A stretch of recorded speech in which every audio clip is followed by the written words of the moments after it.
Hello everyone. Today now we are going to discuss about the expression for the maximum power output, and in the previous session we had discussed about what will be the power output and what is the condition for the power output. The condition which we derived in the previous session for the maximum power output was Z1E is equal to RL dash.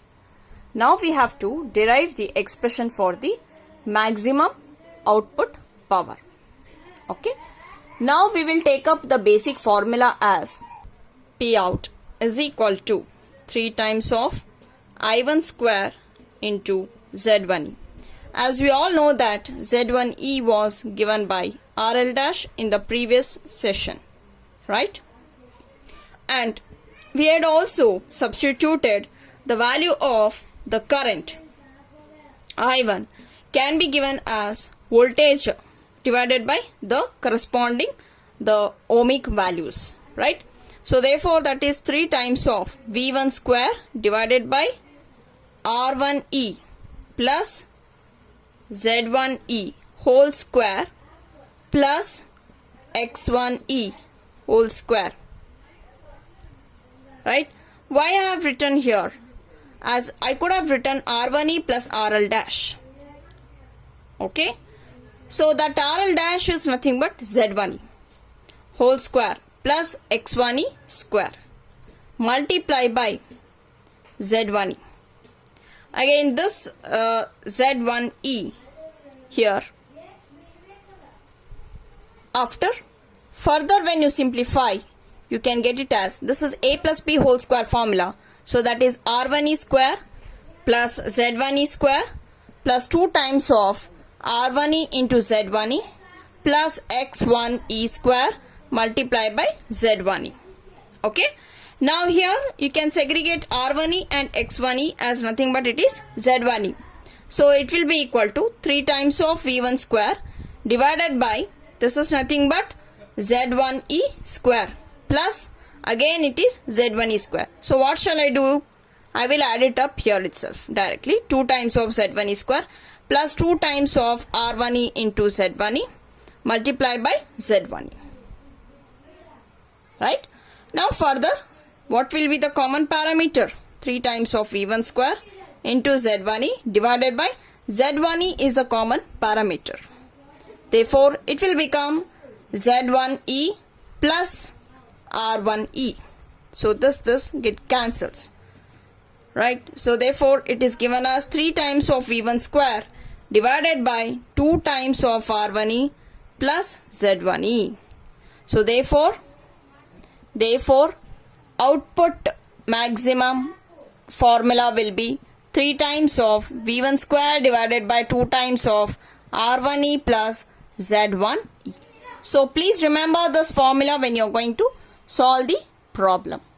So let's solve one problem based on this expressions as well as with the previous sessions. A 4-pole 50 Hz 3-phase induction motor, when it is loaded as a total rotor input of a 3000 watts. Determine the torque developed in Newton meter and as well as in the synchronous watts. So let us write down the given data. So the given data here is the number of pole is 450 Hz, right?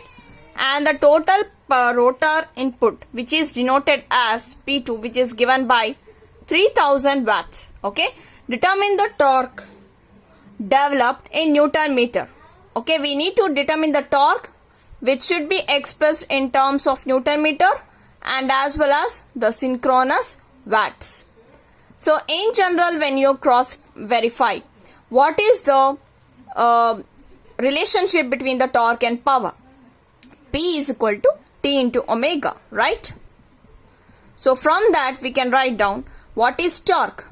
It is equal to power divided by omega. Which power? It is P2. So since here the omega which you are going to express, it will be in terms of the synchronous type, right?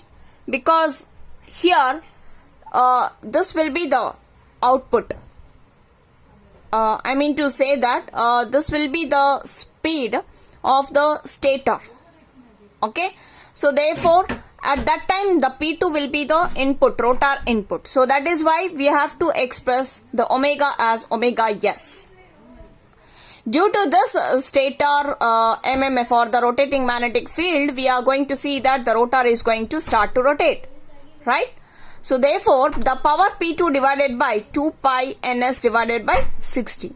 So substitute the value of power and ns. How to do? We don't have the ns value. So ns can be defined as ns is equal to 120 f by p. Okay. So frequency is given, pole is given, find out ns and you can just substitute here and get the value of the torque, which you can get it in terms of Newton meter. Okay. After that, if you want to express this in terms of synchronous watts, so here after substituting the corresponding values, we are getting a torque value as, we are going to get this value as 19.09 Newton meter. So if you want to torque in terms of synchronous watts, then this answer what you have got, we need to multiply this by again 2 pi ns divided by 60, so that you can get the value of the torque in terms of synchronous watts. So this is how we can obtain the value of a torque in both the terms of Newton meter and as well as a synchronous watts. Now let's solve the second problem.